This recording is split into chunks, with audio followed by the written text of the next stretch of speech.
ताजा और विश्वसनीय खबरों के लिए हमसे जुड़े रहिए।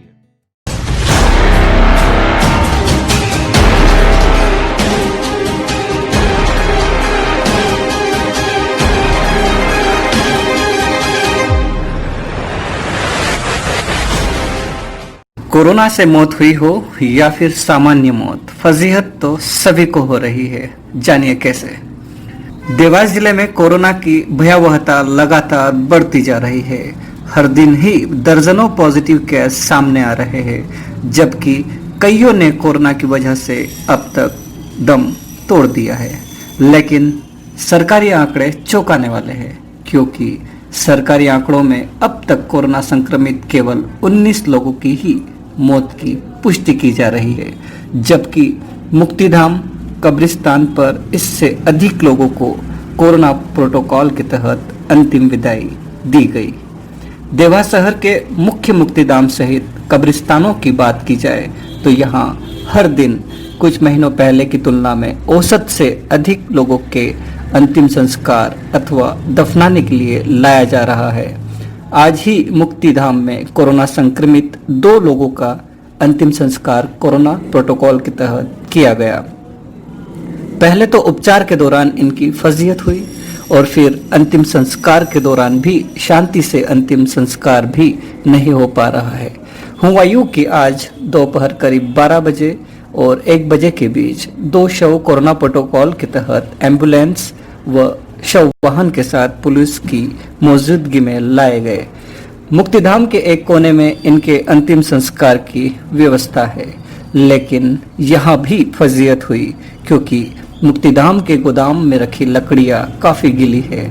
ऐसे में चाहे वह कोरोना की वजह से मौत हुई हो या फिर सामान्य मौत, मुखाग्नि देने के बाद भी परिजन वह जतन करते दिखाई दिए जिससे ये गीली लकड़ियाँ आग पकड़ ले।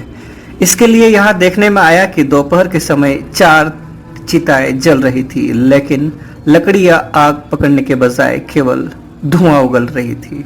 ऐसे में सभी चिताओं से जुड़े परिजनों में से कोई आग को भड़काने के लिए शक्कर ला रहा था, कोई घास के पुले ले जा रहा था, तो कोई घी सहित कपूर आदि ज्वलनशील सामग्री, यहाँ तक कि घासलेट का इस्तेमाल भी मजबूरी में करना पड़ा। यही वजह है कि जहां एक चिता को जलने में मुखाग्नि के बाद 30 से 45 मिनट लगते हैं, वही आज 1 से 1.5 घंटे तक लग रहे थे। दूसरी तरफ कोरोना से मृत चिताओं की और भी फजीयत हुई, क्योंकि यहाँ चुनिंदा परिजन ही मौजूद थे। वे यहाँ रहे या फिर मार्केट जाकर ज्वलनशील सामग्री लाए। चूंकि कोरोना प्रोटोकॉल के तहत मौत के बाद अस्पताल से सीधे शव मुक्तिधाम ही ले जाया जाता है, ऐसे में कुछ महिलाएं भी कोरोना से मृत अपनी परिजन को अंतिम विदाई देने मुक्तिधाम तक पहुंच गई।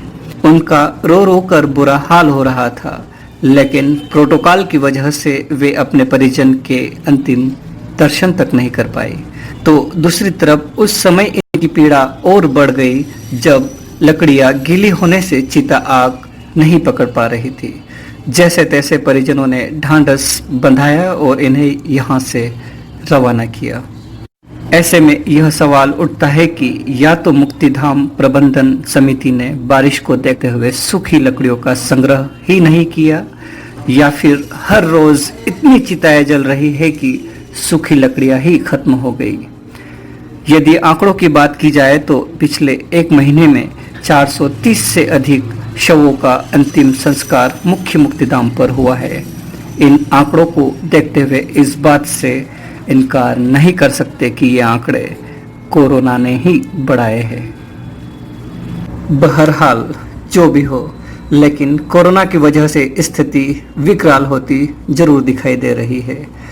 ऐसे में लोगों को और अधिक सतर्क रहने की आवश्यकता है, क्योंकि अब तक जिला प्रशासन ने देवास जिले में कोरोना के पॉजिटिविटी रेट को 3% के अंदर ही रखने के तमाम प्रयास किए, लेकिन पिछले 1 सप्ताह से प्रतिदिन ही 20 से अधिक मरीज कोरोना के मिल रहे हैं। इस स्थिति में हर आम और खास व्यक्ति को अपने स्वास्थ्य के प्रति जागरूक रहना होगा।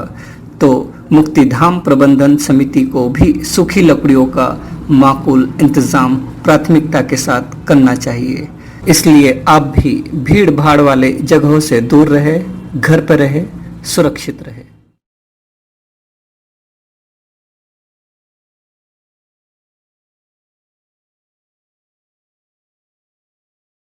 अभी राष्ट्रीय नवाचार के YouTube चैनल को सब्सक्राइब करें, बेल आइकॉन को पुश करना ना भूलें।